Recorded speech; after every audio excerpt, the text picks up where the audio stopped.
Meus irmãos e minhas irmãs, paz e bem. Nós hoje na liturgia começaremos a leitura de uma nova carta, a carta de São Paulo aos Efésios.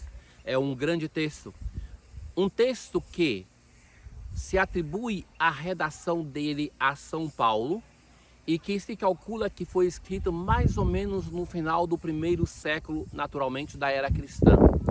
Mas os estudos bíblicos creem que esta carta não foi dirigida à comunidade de Éfeso, porque em nenhum momento na saudação inicial se menciona, e ao longo da carta, o nome da comunidade de Éfeso.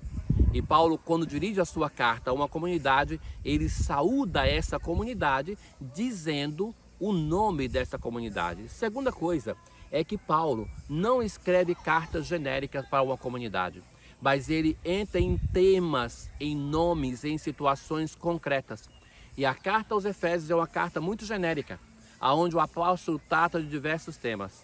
Por esse motivo, se acredita que esta carta foi uma compilação feita por discípulos de Paulo e que era uma carta que girava em todas as comunidades da Ásia Menor.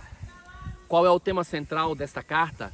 É o projeto salvífico de Deus, aonde fundamentalmente ele vai apresentar duas dimensões desse projeto.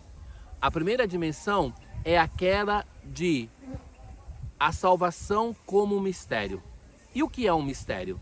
É importante compreendermos esse conceito já desde o início, porque é insistente o uso dessa palavra nesta carta. No livro do profeta Daniel, o profeta vai falar que Deus revela mistérios a ele, o vidente. Então vejam que são mistérios revelados a uma pessoa sobre o futuro. Mas o conceito de mistério na carta aos Efésios é justamente o contrário disso. É algo que é conhecido por todo mundo, não é sobre o futuro, mas um fato do passado que repercute no presente. Cristo já nos salvou. E essa atualização da salvação acontece no hoje da nossa história. Não é um segredo reservado, mas algo que é de domínio de todos. É muito diferente o sentido de mistério para enigma. Enigma é aquilo que não se conhece e que causa angústia. Mistério é aquilo que é conhecido e nos causa alegria, esperança, certeza de salvação.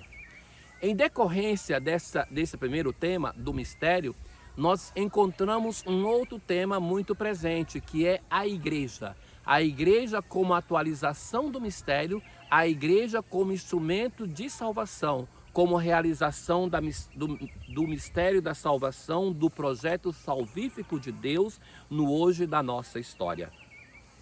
Nós começamos precisamente do primeiro versículo da carta aos Efésios, e é precisamente um cântico que é introduzido pelo apóstolo assim: Paulo, apóstolo de Cristo Jesus, pela vontade de Deus, aos santos e fiéis em Cristo, a vós graça e paz da parte de Deus. E agora começa o hino: Bendito seja Deus, Pai de nosso Senhor Jesus Cristo. É um hino cristológico, tão belo que esse hino é usado na oração de vésperas da igreja a cada segunda-feira. Ele nos abençoou com toda a bênção do seu Espírito, em virtude de nossa união com Cristo. Então a palavra Cristo, Cristo Jesus, vai aparecer como um refrão constante neste hino. Em Cristo ele nos escolheu, ele nos predestinou para sermos seus filhos adotivos por intermédio de Jesus Cristo. O tema da predestinação é importante de ser compreendido, caros irmãos. Por quê? Nós muitas vezes pensamos que somos predestinados a diversas coisas, que não é verdade, que Deus nos criou para a liberdade de dizermos sim ou não. Então, a predestinação única que aparece na tradição bíblica e que o apóstolo Paulo vai insistir muito nisso, é aquela que nós fomos predestinados, criados para a salvação. Então não é que Deus nos criou de modo indiferente, que podemos do mesmo modo ser salvos ou condenados, mas Deus nos criou para a salvação. Aqui ele transmite isso com a expressão: Ele nos predestinou para sermos seus filhos adotivos por intermédio de Jesus Cristo. E Depois continua, pelo seu sangue de Jesus Cristo, nós fomos libertados.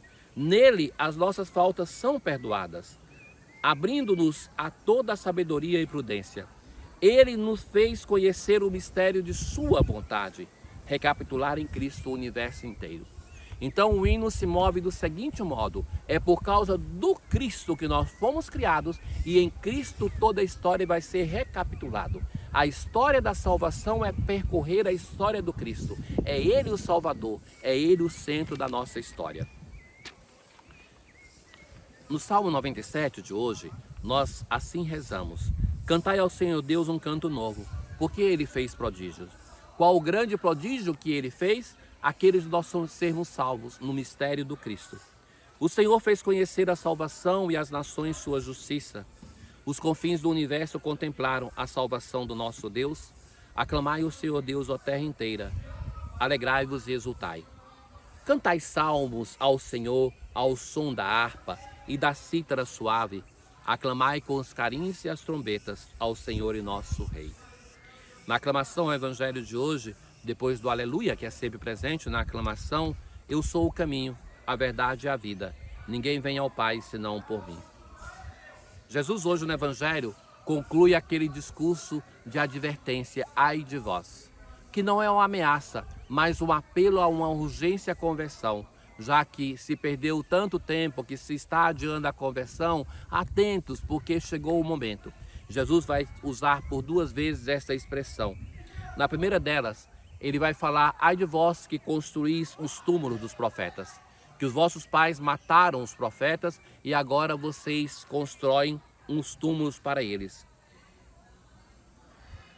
Eu lhes enviarei profetas e apóstolos, e eles matarão e perseguirão alguns deles, a fim de que se peçam contas a esta geração do sangue de todos os profetas, derramado desde a criação do mundo, desde o sangue de Abel até o sangue de Zacarias.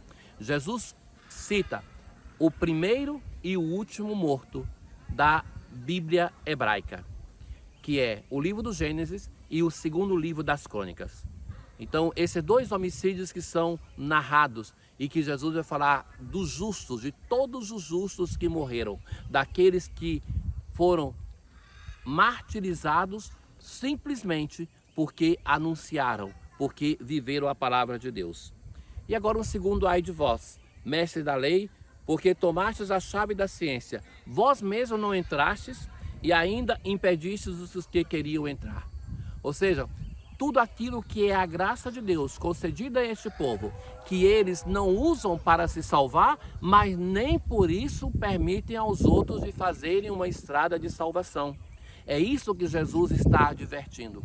Ou seja, todas as graças que isso vale para nós, porque nós não podemos usar esses textos para fazer o mau juízo dos fariseus e do mestre da lei e pensarmos que eles têm um defeito e nós temos a virtude.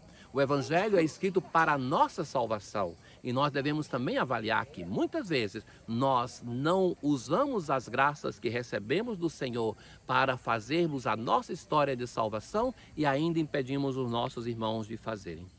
Que o Senhor nos dê a graça para que nós possamos viver no nosso hoje o seu projeto de salvação. Tenham todos um bom dia. O Senhor esteja convosco, Ele está no meio de nós. Abençoe-vos o Deus Todo-Poderoso, o Pai, o Filho e o Espírito Santo. Paz.